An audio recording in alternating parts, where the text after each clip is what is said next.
My Grammy taught me to love aisles of books by taking me along to her library before I could pronounce it. I used to imitate the way my elementary school librarian read to us, the way she wore reading glasses. After my parents pulled me out of school, the public library was a magical passage to other times, places, and knowledge. That my mom saw its treasures as potentially dangerous added to the thrill.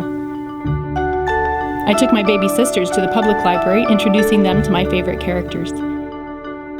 Years later, I stole time with a library book while my own children were in Sunday school. Libraries have always felt safe to me, hushed retreats from too many people, havens when adjusting to an unfamiliar place. So when I moved to Wichita as a new bride, the library was a natural place to seek the books that had always been my best friends and mentors. Over the last 15 years, I've moved from cookbooks and John Grisham and theology to politics and parenting and dinosaurs, from Dr. Seuss and childbirth and American history to education and neuroscience and trauma recovery, from memoirs and Bill Peet and Tolstoy to the history of Palestine and the meaning of marriage, from Agatha Christie and ancient mythology to binge reading Margaret Atwood, to Neil Gaiman, to Furiously Happy and Kansas geology. Flannery O'Connor blew my mind open in the best possible way. Arnold Lobel's Frog and Toad are part of my romantic history.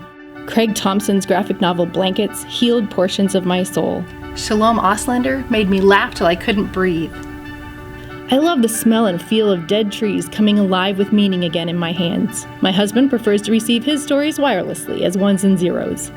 My children, all avid readers, are well acquainted with books in both forms. The summer reading program has been part of their lives as long as they can remember.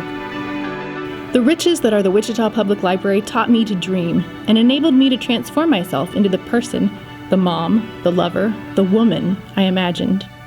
Each book leaves its mark, informing, persuading, entertaining, broadening. I believe in words, in books, in literacy, and libraries. I believe in pursuing answers to questions one is afraid to voice. And thanks to the library, I could always afford to do that.